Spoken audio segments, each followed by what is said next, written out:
Bwana. Yule aliyekataliwa na walimu, yule aliyechukiwa na walimu, aliyechukiwa na rafiki zake, Mungu leo napanda kibali ndani yake. Tunakipanda kibali Bwana, tunakipanda kibali Baba, katika damu ya Yesu Kristo Bwana mkafuturaha, ni katika jina la Yesu Kristo Bwana mkafuturaha, kwa damu ya Yesu Kristo Bwana mkafuturaha. Rapo satara mkasakataya, rakandara mkaseketeri mshatarabaya, indara mkasandara mkasakataya, rakasakatari katara mkasakataya. Pigilia muri, pigilia muri, pigilia muri katika kibali ulichopanda katika maisha yako. Pigilia muri, pigilia muri. Muri ni damu ya Yesu, muri ni damu ya Yesu Baba, kwa damu ya Yesu, kwa damu ya Yesu, kwa damu ya Yesu, kwa damu ya Yesu. Kila ambalo tulilolitangaza hapa Bwana linaenda kuwa na kusimama, na hakuna shetani atakayesimama katika jina la Yesu Kristo Bwana mkafuturaha. Hakuna atakayeenda kuzuia, hakuna atakayeenda kuzuia, hakuna atakayeenda kuzuia wala atakayeenda kuharibu maneno yaliyotamkwa hapa katika jina la Yesu Kristo Bwana mkafuturaha. Baba, tunasema asante Bwana, ni wewe umetuwezesha katika kuomba kwetu. Tunasema asante Bwana kwa ajili ya mtumishi wako anasimama kwa ajili ya neno. Kasimame naye Bwana, kamtumie kama chombo tu, mtumie Roho Mtakatifu akamuongoze katika jina la Yesu Kristo Bwana mkafuturaha. Tunaomba tukiamini kwa Kristo Bwana. Bwana Yesu asifiwe. Naomba tumshukuru Mungu kwa ajili ya wema wake jioni ya leo. Baba, katika jina la Yesu tunakushukuru Bwana kwa nafasi uliyotupa kuwepo mbele zako jioni ya leo. Katika jina la Yesu Kristo ninakuomba Bwana unisaidie, unipe kibali machoni pako, uniwezeshe kuyanena maneno yako kwa usahihi, maana hakuna mtu anayeweza kuifanya kazi yako kwa akili zake mwenyewe. Nami najitisha chini ya mkono wako na uwezo wako, ukanisaidie Baba, ukatishe fahamu zangu, akili yangu na moyo wangu na kinywa changu, nikayanene yale yenye kuponya, yenye kuisha, yenye kutoa watu kwenye vifungo katika jina la Yesu. Baba, najikabidhi mikononi mwako na mkutano huu mikononi mwako, nikienda kinyume kabisa na roho za mashambulizi zile zinazonyemelea uhuru wako ndani ya wateule wako, nazikemea kwa jina la Yesu, nazinyima nafasi kwa jina la Yesu na kwa damu ya Yesu. Baba, ninakusihi katika jina la Yesu ukatuhudumie jioni ya leo, ni katika jina la Yesu Baba tumeomba na kushukuru, amen. Bwana Yesu asifiwe sana. Ninaomba watu mlioko huko nyuma msogee huku mbele, usipende kukaa nyuma, penda kukaa mbele. Tena ukija kukaa mbele unajitabiria, unasema mimi nitakuwa wa kwanza. Bwana Yesu asifiwe sana. Bwana Yesu asifiwe. Bwana Yesu asifiwe sana.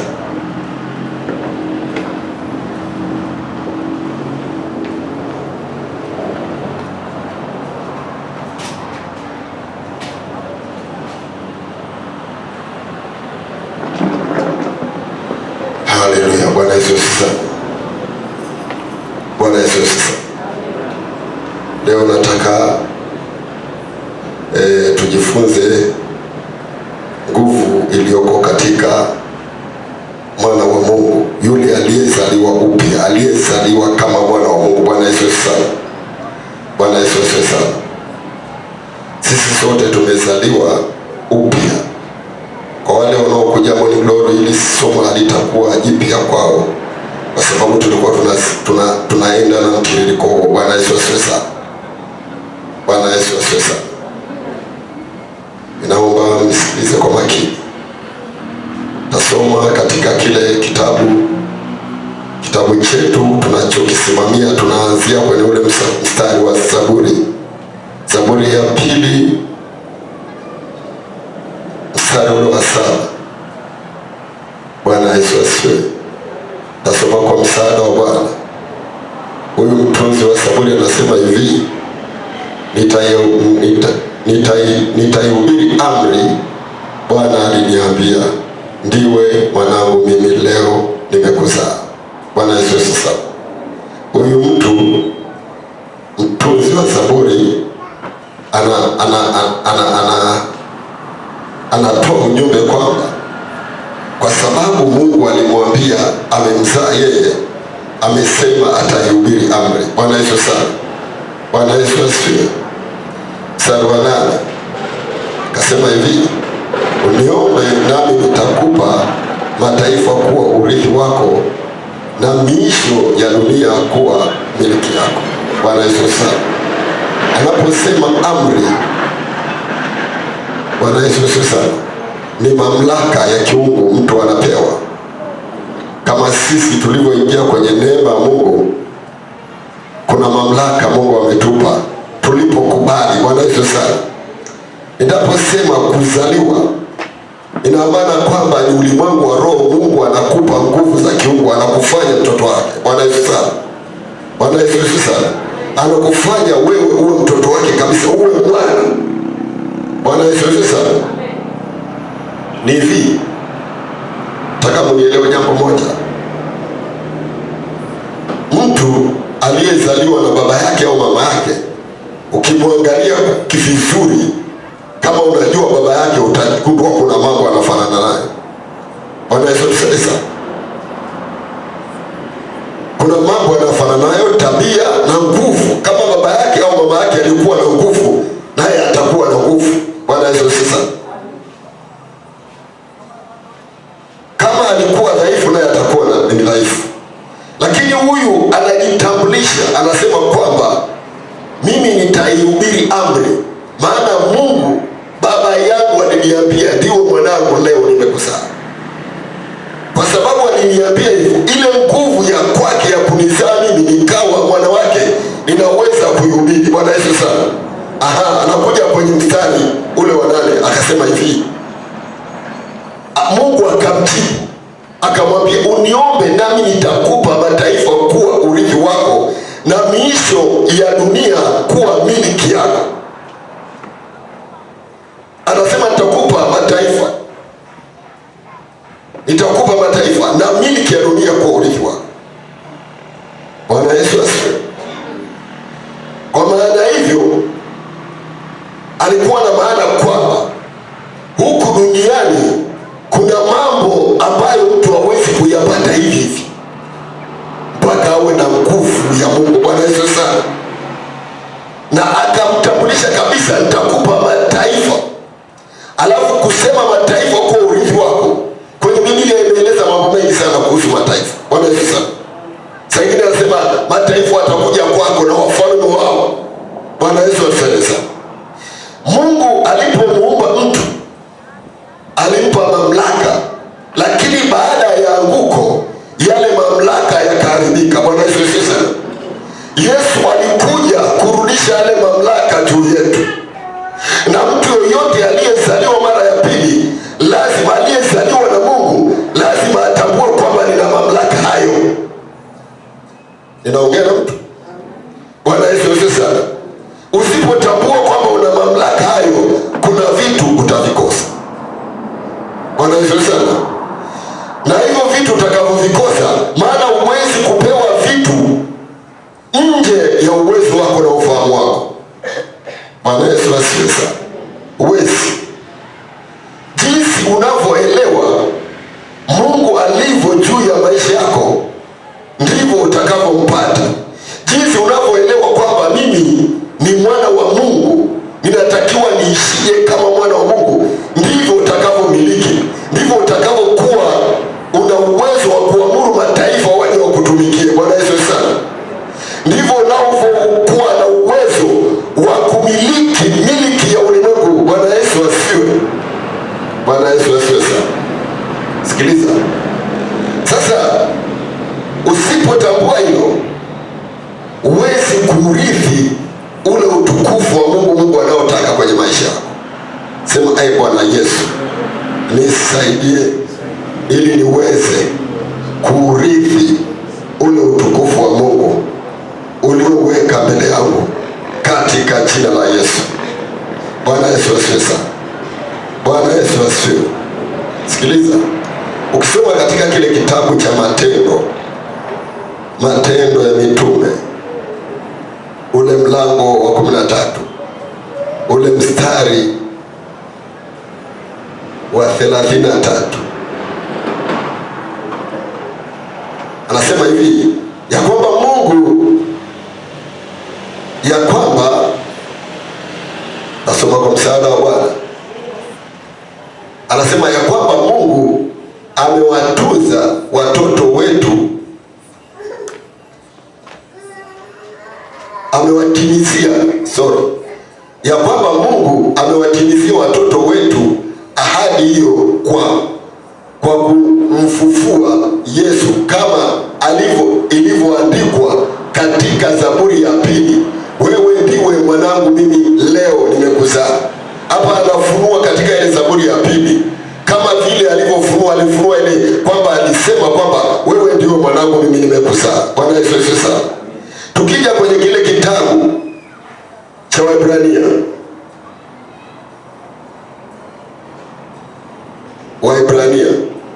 kitabu cha Waebrania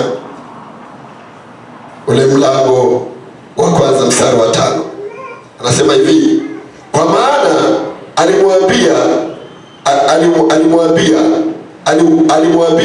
malaika yupi wakati wowote ndiwe. Anasema kwa maana, utasoma kwa msaada wa Bwana. Kwa maana alimwambia malaika yupi, kwa maana alimwambia malaika yupi wakati. Tarudia tena. Bwana Yesu asifiwe sana.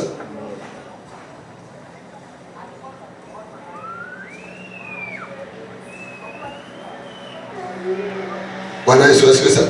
Anasema kwa maana alimwambia malaika yupi wakati wowote, ndiwe mwanangu, mimi leo nimekuzaa. Bwana Yesu asifiwe sana. Mungu anasema hivi, hajawahi kumwambia malaika kwamba wewe ndiwe mwanangu, nimekuzaa. Kwa maana hiyo cheo cha kuwa mwana wa Mungu tumepewa sisi. Bwana Yesu sana. Malaika pamoja na utukufu wake aliokuwa na mkubwa namna gani, hajapewa cheo cha kuwa mwana wa Mungu. Bwana Yesu sana. Hajapewa hicho cheo. Na hicho cheo cha kuwa mwana wa Mungu, ina maana mtu anayekuwa mwana wa Mungu, anayezaliwa kuwa mwana wa Mungu, ana uwezo wa kuamrisha falme zimtii. Bwana Yesu sana.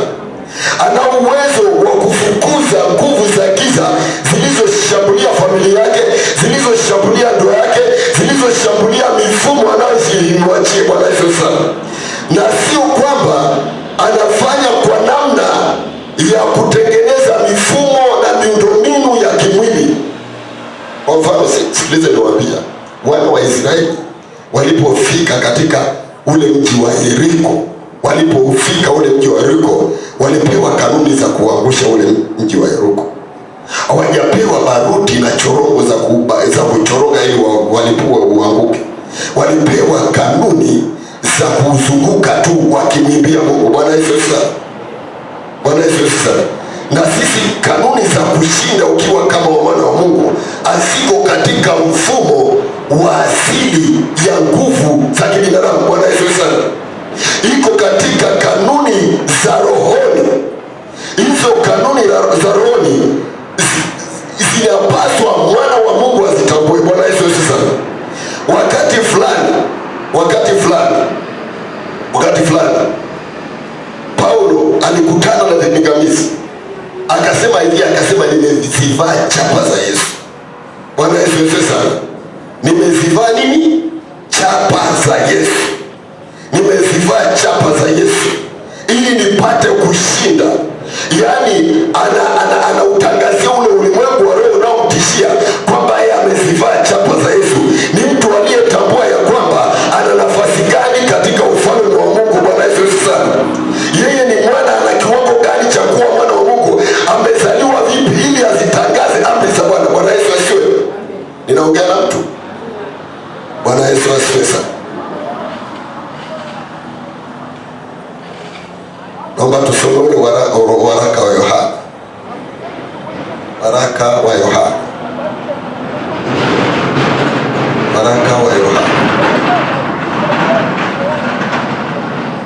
Bwana Yesu asifiwe sana. Naomba tusome ule waraka wa Yohana. Waraka wa Yohana 1. Waraka wa Yohana wa kwanza 5 ule mstari wa 4. Bwana Yesu asifiwe sana.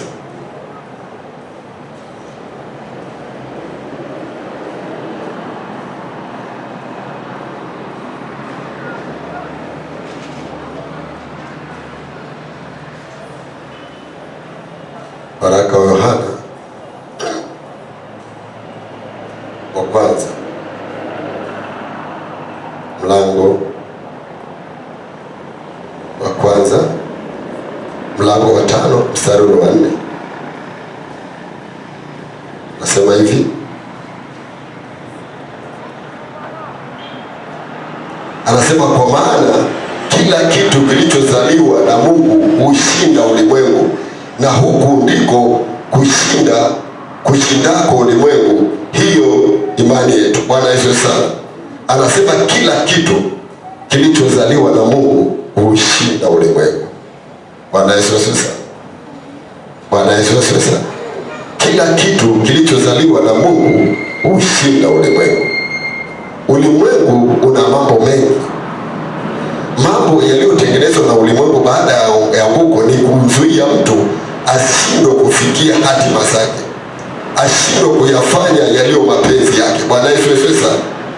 Sasa huu ulimwengu kwa sababu unaushinda, kwa sababu umetengenezwa ili kutuzuia, lakini Mungu ametupa nguvu ya kushinda ulimwengu huu. Bwana Yesu sana. Ulimwengu huu umejaa kila mateso, umejaa kila mifumo inayoleta uharibifu katika maisha yetu. Unaweza ukaoana na mume wako akiwa ni mzuri kabisa, mpanga maisha vizuri kabisa, lakini mkajikuta mnapanga vizuri, baadaye mnafarakana kwa sababu ya ulimwengu huu jinsi ulivyo. Mnaweza hata familia mnaelewana kabisa, mnajipanga mikakati, lakini baadaye adui anaingilia kati. Bwana Yesu sana. Lakini hapo inatakikana mtu aliyejua nafasi yake ya kuwa mwana wa Mungu halisi, ili akemee na kuondosha hiyo roho katika familia. Bwana Yesu sana. Na kuiondosha hiyo roho inayozuia mapatano, inayozuia mipango, inayozuia maendeleo. Na ndio maana hasa ya kuokoka. Bwana Yesu sana. Sisi hapa tulivyookoka, wengine tulikuwa tunaumwa, lakini kwa sababu ulimwengu ulitutengenezea magonjwa, tulivyookoka tukakataa yale magonjwa kwa jina la Yesu. Bwana Yesu sana. Amen. Bwana Yesu sana. Sasa mifumo hiyo inayokutesa huwezi kuikataa kwa nguvu zako. Bwana Yesu sana. Unaweza kukataa kwa ile nguvu ya uungu uliopewa na Mungu, kuwa mtoto wa Mungu. Bwana Yesu sana. Ndio unaweza kusimama ukasema, hili jambo silitaki, sitaki kuishi kama nilivyo, sitaki kuishi maisha haya. Bwana Yesu asifiwe. Bwana Yesu asifiwe sana. Bwana Yesu asifiwe. Sikiliza, mtu anayeweza kupigana na kushinda ni yule aliyekubali kwamba anaweza kushinda. Bwana Yesu asifiwe sana. Kwa mfano, Daudi alikuwa amesema anaweza kumpiga Goliati, na alipokuwa anasema anaweza kumpiga Goliati, hajajisifia kwamba yeye anaweza kumpiga Goliati kwa nguvu zake. Alijitambulisha kwamba yeye ni mchunga kondoo, na kwa sababu anachunga kondoo, huwa ana uwezo wa kumnyang'anya dubu akishika kondoo kwenye mikono, kwenye kinywa. Ana uwezo huo. Bwana Yesu sana. Akatangaza kwamba ana uwezo, hata simba nina uwezo wa kushika yale manyoya yake, na uwezo wa kumshika nikamnyang'anya mawindo kwa mikono yake, kwa mikono yangu. Bwana Yesu akatangaza, akasema, kwa hiyo huyu Goliati asiyetahiriwa, mimi na uwezo wa kumshinda kwa jina la Bwana. Bwana Yesu sana. Na Goliati alipomwangalia Daudi alimdharau, akasema huyu hawezi, kwa sababu alimwangalia kwa sura ya kimwili. Na wewe inawezekana hapo uliko nyumbani kwenu, hapo unakoishi, hapo kwenye ndoa yako, kwenye biashara yako, kwenye watoto wako, kwenye ndugu jamaa na marafiki, wewe unajiona wanakuona tu kama wewe kama fulani, kama wewe ni kitu fulani fulani, lakini ukitambua nafasi yako, nataka nikwambie wale watu lazima wakuheshimu kwa jina la Yesu. Bwana Yesu sana.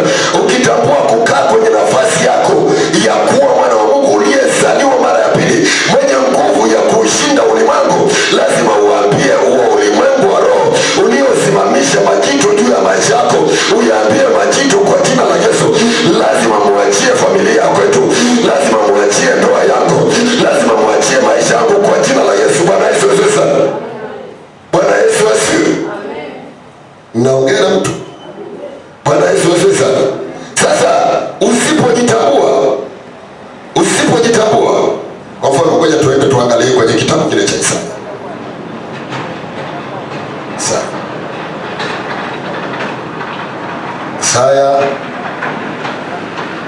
Isaya 49 nafikiri ule mstari wa 24.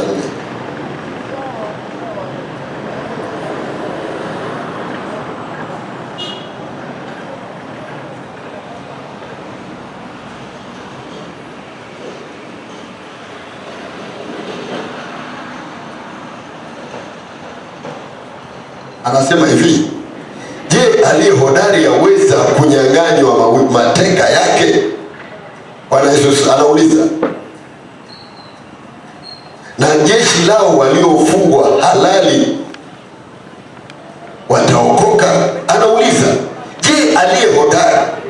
Aliye hodari ni nani? Aliye hodari, je, anaweza kunyang'anya mawindo yake? Mimi niliwahi kusoma huu mstari nikapata hasira. Ina maana ukiona mtu wa kwenu anateswa na adui, ina maana bado hujakaa katika uhodari wako. Bwana Yesu sana. Hujakaa katika uhodari wako kumzuia shetani asiingilie himaya yako. Anasema, je, aliye hodari aweza kunyang'anywa mawindo yake? Yaani sisi hapa kweli shetani anaweza kuingilia familia zetu akaziharibu tu, tukatazama, tukaumia, tukalia tu, na sisi tuna mamlaka. Sisi tuliopewa nguvu ya Mungu, tuliopewa nafasi ya uungu, tuliopewa nafasi ya kuzaliwa mara ya pili, tuliopewa nafasi ya kuwa wana wa Mungu. Je, Bwana Yesu asifiwe. Ndio maana mfalme Daudi alijua kabisa, huyu hawezi kunishinda kwa sababu ndani yangu ninaye Mungu, ndani yangu na uwezo wa kiungu wa kumshinda. Na wewe lazima ujue kabisa, na lazima ujue mfumo wa kiroho unaoteza mafamilia yako, uliokuzuia kwenda kwenye heshima yako. Lazima ufahamu, na wakati unaomba, inawezekana kabisa unaomba kwa namna ya kimoyomoyo, lakini lazima ushinde kwa jina la Yesu. Siku moja nilitoka nyumbani na kuja huko kanisani. Nikasimama pale Shangarai pembeni ya barabara. Kulikuwa na kichaa mmoja alikuwa anakaa Shangarai, nilikuwa siku hizi simuonagi tena. Sasa alikuwa anapenda kusumbua watu wakiwa wanasubiri magari. Sasa mimi nikamkemea kimoyomoyo, nikiwa ng'ambo na akiwa ng'ambo. Nikakemea kimoyomoyo, akaanguka chini. Tena sijatamka, nimetokemea moyoni. Bwana Yesu sana. Alipoanguka chini akakaa kama dakika 2, akaamka, akaninyoshia kidole, akaniambia wewe, akakimbia akaondoka kabisa. Bwana Yesu sana. Sasa kitu ni vipi na ufundisha hivi? Kama hujatambua kwamba wewe umepewa mamlaka, huwezi kuyatumia, wala haiwezi kuleta matokeo mazuri kwenye maisha yako. Kama hujatambua kwamba wewe Mungu ni baba yako, huwezi kutumia wadhifa huo. Bwana Yesu sana. Bwana Yesu sana. Na ndio maana mara nyingi tunajikuta tuko mwilini, tukitatua matatizo tunayangalia mwilini na yatuumiza. Ukiangalia tatizo kwa sura ya mwilini, litanyong'onyesha na kuumiza moyo wako. Lazima ufue mawazo yako, uliangalie tatizo kwa namna ya roho. Bwana Yesu asiwe sana. Bwana Yesu asiwe sana. Yesu alisema hivi, ukisoma katika kile kitabu cha Yohana 16. Yohana 16. Yesu alisema hivi, Yohana 16 ule mstari wa 33. Anasema, hayo nimewaambieni mpate kuwa na amani ndani yenu, ndani yangu. Hayo nimewaambieni mpate kuwa na amani ndani yangu. Ulimwenguni mnao dhiki, lakini jipeni moyo, mimi nimeushinda ulimwengu.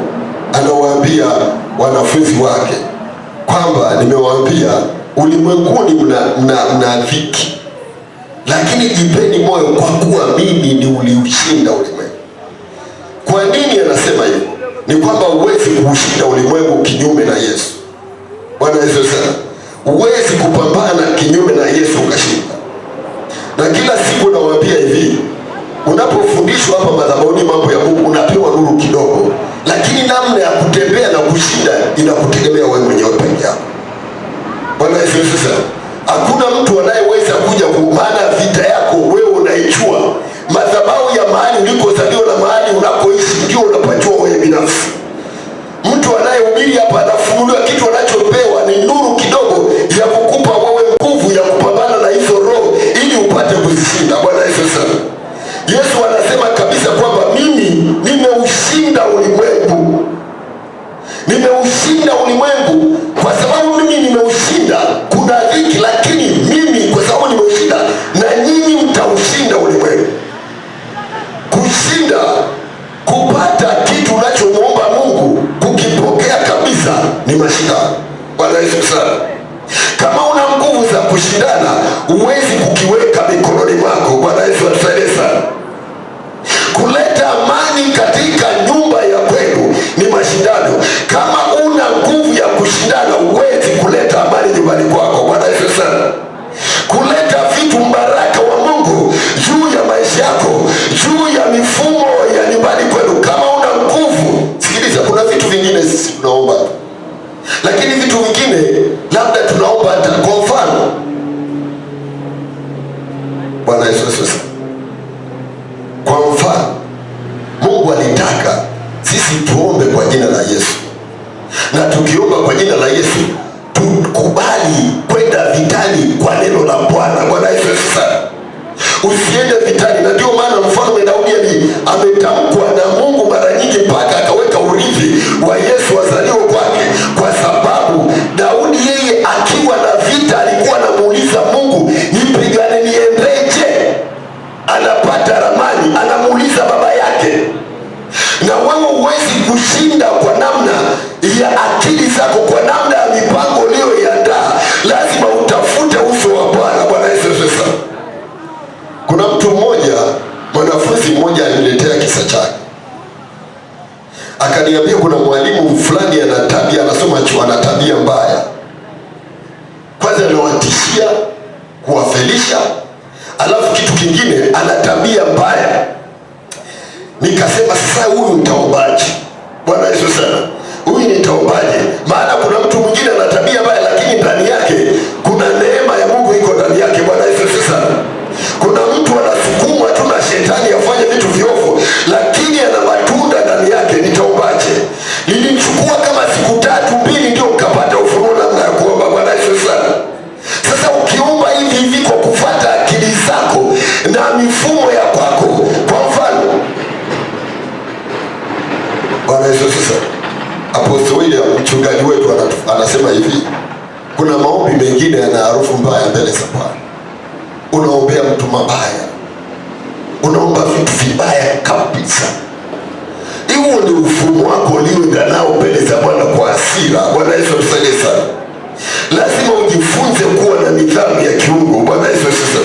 Yesu alisema hivi, nyenyekeeni kwangu mkajifunze kwangu, kwa sababu mimi ni mnyenyekevu wa moyo. Ukimwangalia Yesu alikuwa na sura ipi? Yesu wakati anatembea na wanafunzi wake, wengine walitafuta kumkata mtu sikio, akalirudishia sikio kwenye mtu aliyokatwa, akasema sisi hatujaitiwa na roho hiyo. Bwana Yesu sana. Wanafunzi wa Yesu walitembeaje? Wanafunzi wa Yesu wengine walipigwa mawe wakati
Ina maana huyu mtu alikaa na Yesu akajifunza tabia ya Yesu, akawa anazungumza kama Yesu, akawa anatembea kama Yesu.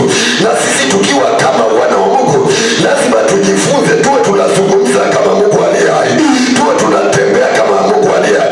Lazima tujifunze kwa bidii kuwa na tabia ya kiungu kwenye maisha yetu, katika jina la Yesu. Ndivyo tutakavyoweza kufanikiwa. Bwana Yesu asiwe sana. Inaongea na mtu. Bwana Yesu asiwe. Sikiliza, Mungu anasema yeye aliushinda ulimwengu, na kupitia yeye sisi tutaushinda ulimwengu.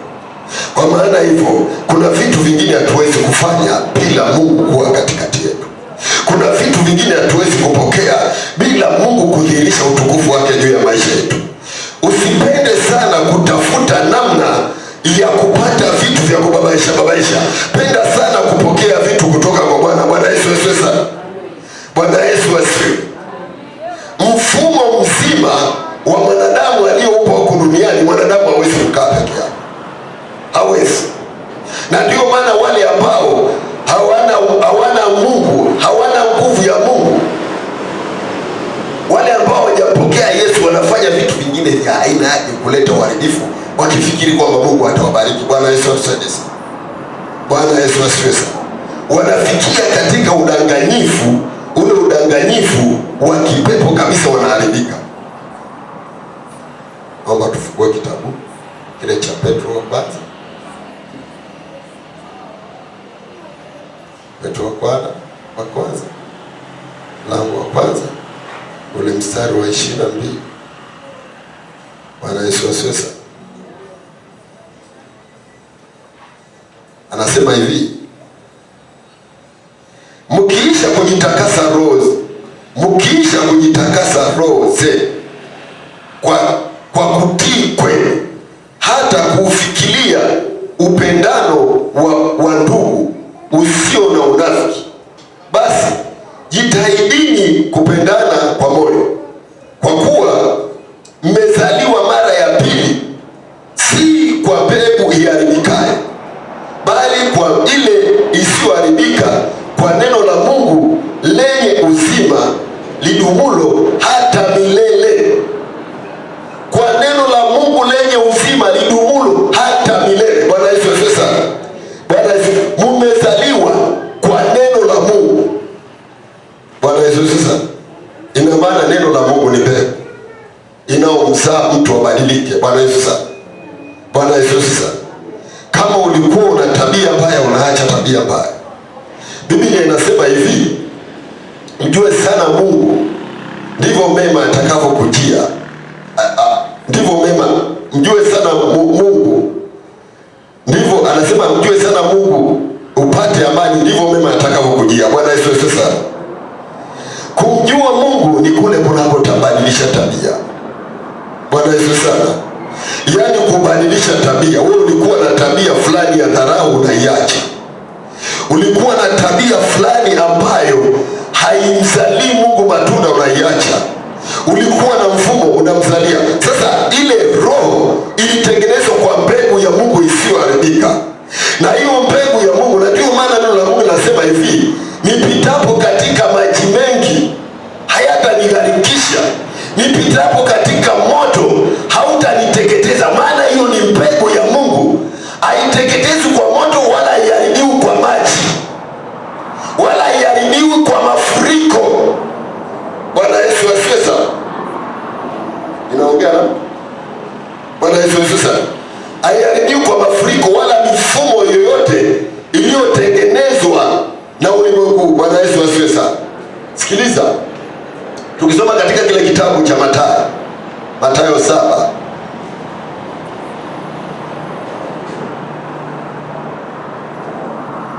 Mathayo mtakatifu 7 ule mstari wa 24, anasema hivi: anasema basi kila mtu asikiaye hayo maneno, hayo maneno yangu na kuyafanya atafananishwa na mtu mwenye akili. Yaani mtu anayesikia maneno ya Mungu na kuyafanya atafananishwa na mtu mwenye akili aliyejenga nyumba yake juu ya mwamba, aliyejenga nyumba yake wapi? Juu ya mwamba. Mvua ikanyesha, mafuriko yakaja, pepo zikavuma, zikaipiga nyumba ile isianguke. Bwana Yesu sana. Sikiliza, anasema mtu atakaye yasikiliza maneno hayo na kuyafanya atafananishwa na mtu mwenye akili. Anaposema mvua, anaposema mafuriko, sio mafuriko ya mvua inayoonyesha kutoka juu, sio mafuriko ya mito hii tunayoiona. Ni mambo kadha wa kadha mtu anayopitia anaweza kushinda kwa sababu aliyasikia maneno ya Mungu yakakaa ndani yake. Ni majaribu na mapito ya dunia hii ambayo yale Yesu aliyosema ametukirimia nguvu ya kushinda ulimwengu huu. Ile nguvu ya kushinda ulimwengu huu, ile nguvu ya kushinda ulimwengu huu alitukirimia. Yale maneno yake ndiyo yanatujenga, na anasema kwamba tumezaliwa kwa neno, sio neno lile liharibikalo, lile neno linaloishi milele. Ina maana mtu aliyeokoka, aliyekubali Yesu kuwa Bwana na Mwokozi wake, maisha yake sio hapa hapa, lazima awe na ufahamu wa milele. Bwana Yesu sana. Lazima awe na ufahamu wa milele. Lakini katika maisha yetu kuna changamoto mbalimbali zinazopitia maisha yetu. Kuna mifumo ya kipepo, kuna mifumo iliyotengenezwa na ulimwengu huu ili kutuvia, na ile mifumo inalenga mioyo yetu. Ile mioyo inaharibika saa ingine na kuchafuka na ukuweza kushindwa kujitambua nafasi uliopewa na Mungu, na hilo jambo ndio la kukemea kwa jina la Yesu, la kukataa. Bwana Yesu asiwe sana. Bwana Yesu asiwe. Sikiliza, akasema hivi, anasema hivi,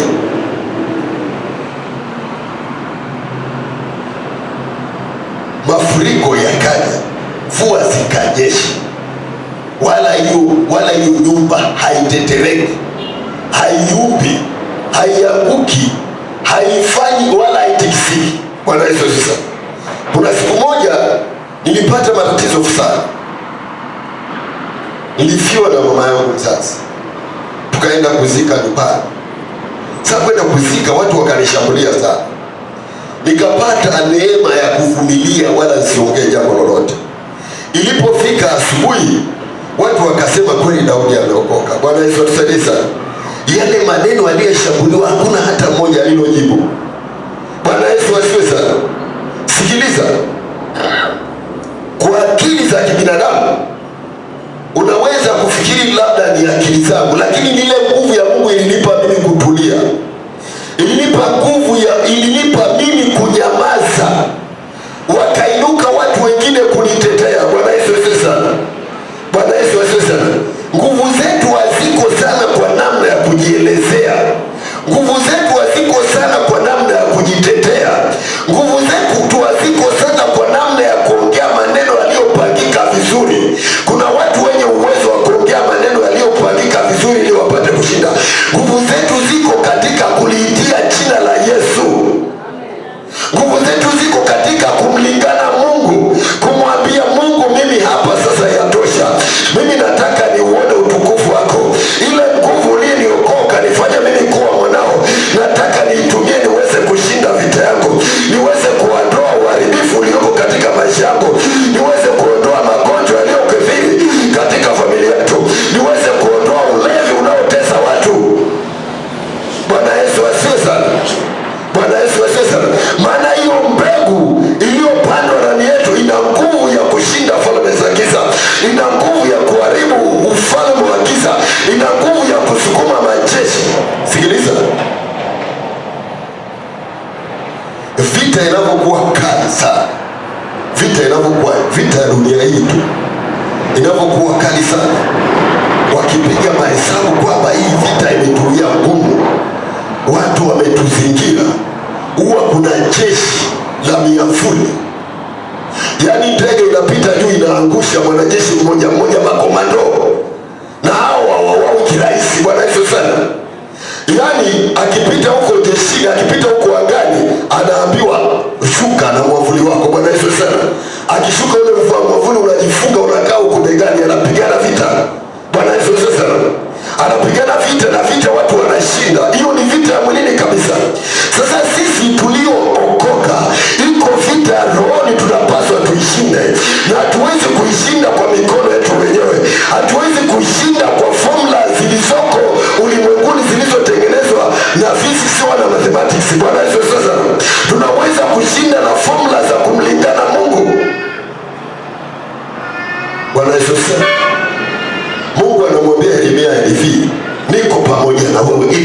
kushinda. Bwana Yesu sana.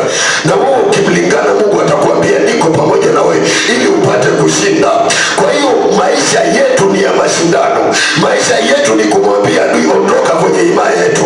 Maisha yetu ni kumwambia adui hapa sio kwako. Maisha yetu ni kumwambia mwachie ndugu yangu.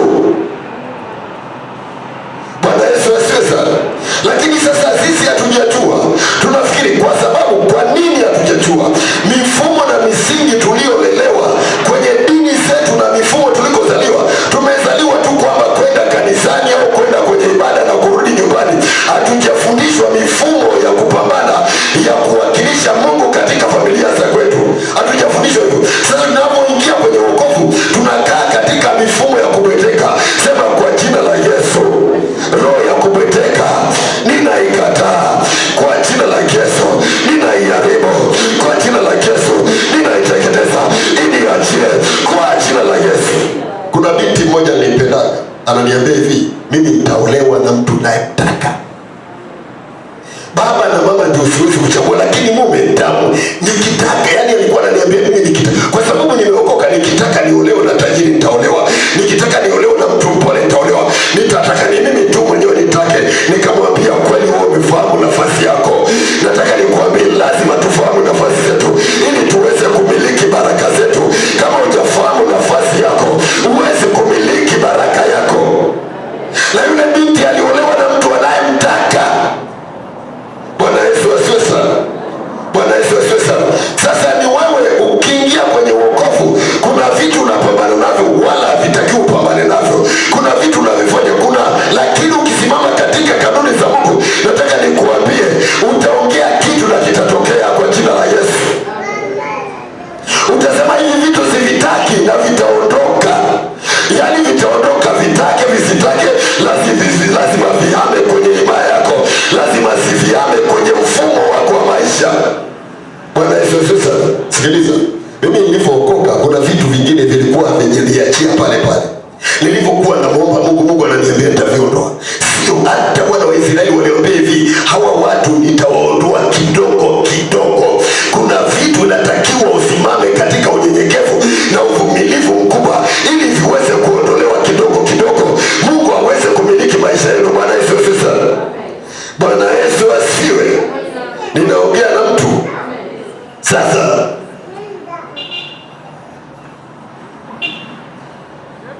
Mara nyingi sana tumepambana na vitu vingi sana, vingine havitokei, vingine tunahisi labda tumemkosea Mungu, vingine vinahitaji uvumilivu, vingine vinahitaji tu kuwa na upendo, vingine vinahitaji siwe na upendo, vingine vinatunyenyekeza, vingine vinahitaji mifumo na kanuni za kumuishia Mungu kabisa. Bwana Yesu sana. Bwana Yesu asifiwe sana. Vingine vinahitaji, unajua Mungu alikaa na wana wa Israeli. Ukisoma kwenye kitabu kile cha Isaya 43 ule mstari wa 25 na 26, akawaambia hivi, mimi ndimi Bwana Mungu wako, nikusamehe makosa yako, njoo tuojiane. Yaani ni kwamba ameangalia hao watu. Unaweza ukakaa kwenye majuto, kumbe umejiweka kwenye kifungo. Unakaa unapeleza maisha yako huko nyuma, unasema nilikosea kuolewa hapa, nilikosewa kuingia katika nchi, nilikosea kufanya kazi fulani. Unajihesabia, yani hapo ni nguvu za kukurudisha na nyuma. Bwana Yesu sana. Lakini mpango wa Mungu sio huo. Mungu akaangalia wana wa Israeli jinsi wanavyojihesabia dhambi zao, akaambia hapana, mimi ni Bwana Mungu wako nikufutiaye makosa yako. Mungu ndiye anayetufutia makosa yetu. Hakuna sababu ya kukaa kwenye majuto. Akasema njoo tuojiane ili nipate kukupa haki yako, unieleze mambo yako. Kwa sababu gani? Anataka wewe ufanikiwe. Mungu ametuokoa ili atufanikishe. Mungu alituokoa ili tupate amani.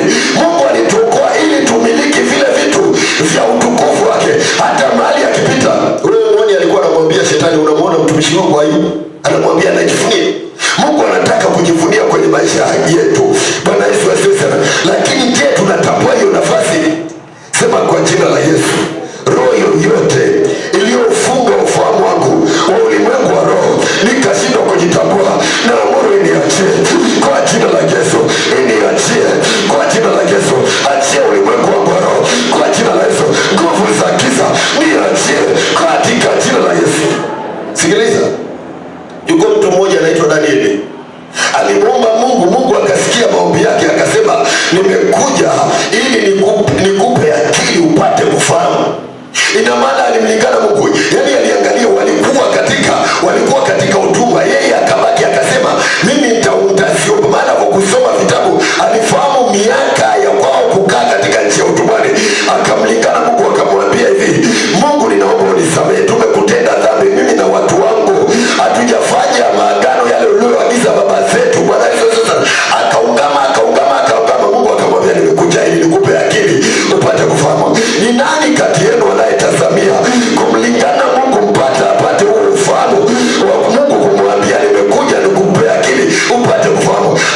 Bwana Yesu asifiwe. Nataka tuombe. Bwana Yesu sana. Kuomba hivi, wewe yamkini hapo unakuja kanisani lakini hujatambua nguvu ulionayo. Bwana Yesu sana. Nguvu ya mtu aliyezaliwa mara ya pili ni kubwa sana.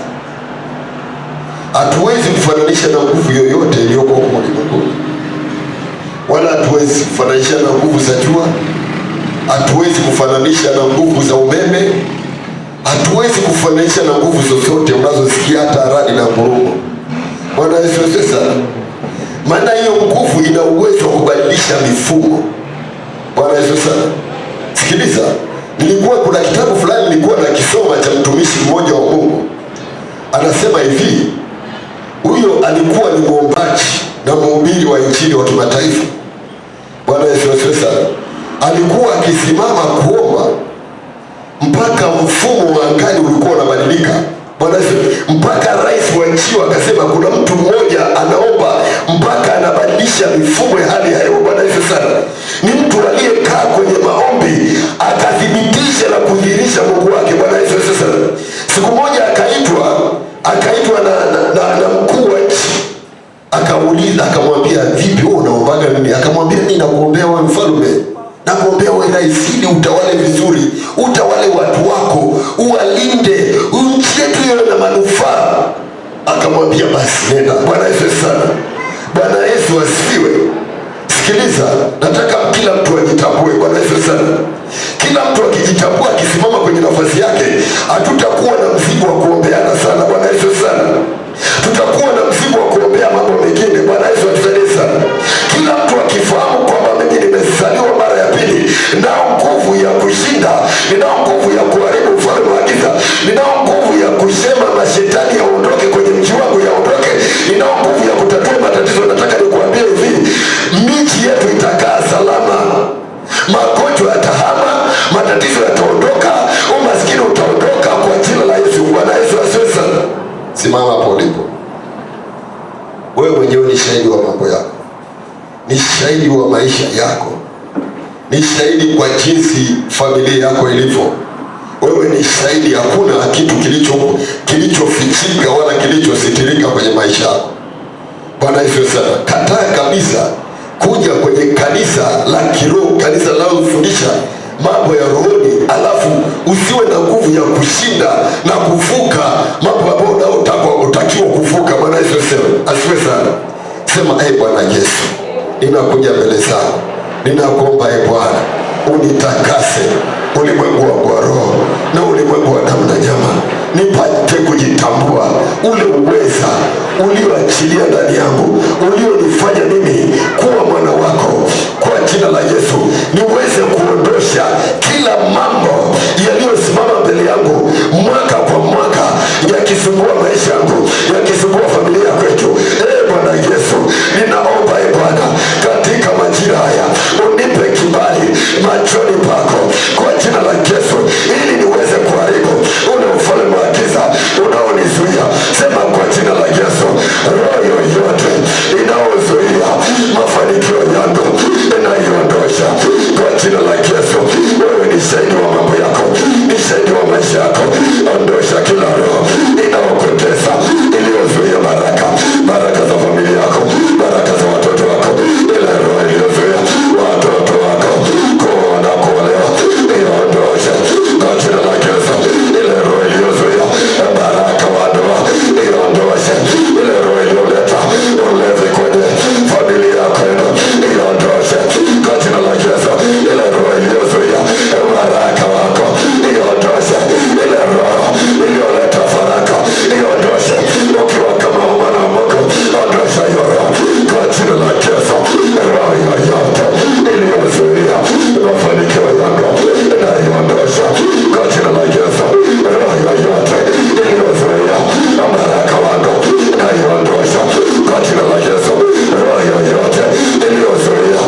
napeleka moto kwa jina la Yesu, naiharibu kwa jina la Yesu, kwa jina la Yesu Kristo. Sema Bwana Yesu, ninakuomba Bwana, achilia nguvu yako ndani yangu Bwana, ule uwezo